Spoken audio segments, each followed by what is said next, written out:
Data statistik didapat dari Kementerian Perdagangan dan juga dari Kementerian Perindustrian bahwa 85% bahan baku industri nasional Indonesia importnya dari Tiongkok. Satu lagi, kalau trading, beli barang jadi untuk dijual lagi, ternyata 70% juga barangnya dibelinya dari Tiongkok. Kita perjelas, bahan baku industri artinya bahan setengah jadi. Kalau trading itu bahan jadi utuh tinggal jual. Sedangkan kalau Indonesia ekspor keluar itu bahan mentah alam ke Tiongkok yang dibikin setengah jadi oleh Tiongkok lalu diimpor balik ke Indonesia sebagai bahan baku industri atau barang jadi. Bahan baku tadi yang balik itu 50%-nya dari 80% bahan baku industri. Kita diputer-puter barang sendiri sesungguhnya. Tiongkok untung di tengahnya. Hebat Tiongkok. Ini negara tetangga kita ini bernegaranya kok kayak provinsi jadinya ya. Apa Tiongkok segitu hebatnya? Atau negara tetangga segitu lemahnya bernegaranya, terlalu urusin politik dalam negeri sehingga ekonominya dibuat dalam tanda petik bergantung dengan Tiongkok. Nggak heran transaksinya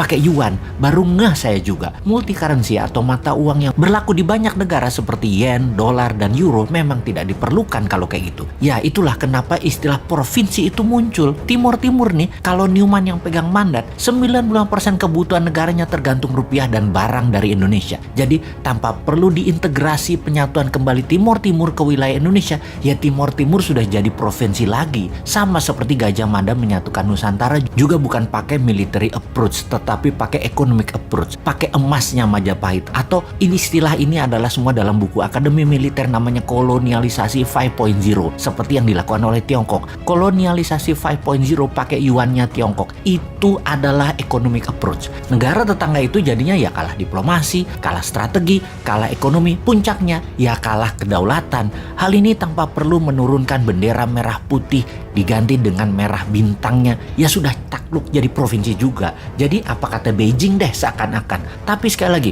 untung masyarakatnya dibuat apatis nasionalismenya, nggak ngerti kedaulatan, nggak ngerti nation right. Kalau paham sudah biar tuh pejabat yang paling serba bisa itu. Saking baiknya atau nggak ngertinya bernegara pejabat puncaknya, di negara tetangga tersebut ada pejabatnya terbukti meletakkan uang di Pandora Papers aja nggak diapa-apain. Walau kalau ditanya nggak tahu duit dari mana tuh dapatnya pejabat itu. Pejabat loh ya. Rakyatnya kalau udah hal gini cuek. Mungkin sudah kadung cinta dan sudah kadung kena propaganda otaknya oleh ribuan buzzer bahwa anti pemerintah itu pasti kadrun yang kena radikalisme Timur Tengah. Bosman bahkan dibilang kadrun.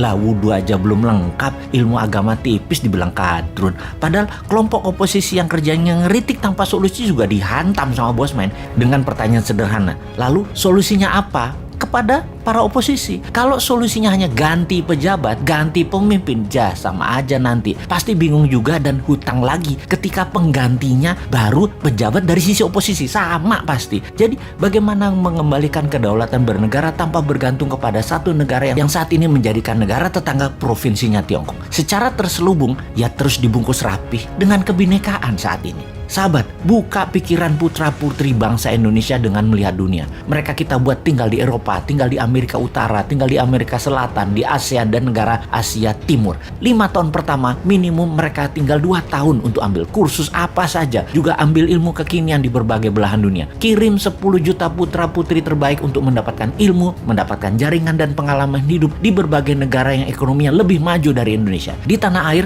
sekolah ubah kurikulumnya. Bukan 6 tahun SD, 3 tahun SMP, 3 tahun SMA, total 12 tahun, tapi ubah hanya 10 tahun. Nggak ada yang namanya SD, SMP, SMA. Yang ada hanya sekolah pratama atau primary school, kemudian sekolah kejuruan, universitas, sekolah tinggi, akademi militer, kepolisian, dan lain sebagainya. Selesai sekolah pratama, maka ada wajib militer 2 tahun. Secara teknis, wajib militer selesai dulu, baru 10 juta putra-putri terbaik ini dikirim ke luar negeri dalam 5 tahun ke depan. 10 tahun ke depan, tambah lagi, ada 20 juta putra-putri terbaik ini memiliki nasionalisme yang kuat, berpikir terbuka, pandai, dan membuat banyak perubahan di tanah air tercinta ini hingga menjadi negara berdaulat utuh adalah karena pengalaman mereka selama mereka belajar dan melihat dunia. Itulah bekal untuk Indonesia emas di tahun 2045 versi Newman. Kita tantang yang lainnya, konsepnya mana? Jangan cari populer jual tampang dan kegiatan pakai anggaran Pemda dan anggaran negara dong. Modal sendiri tanpa jabatan, tanpa anggaran pemerintah kalau bisa.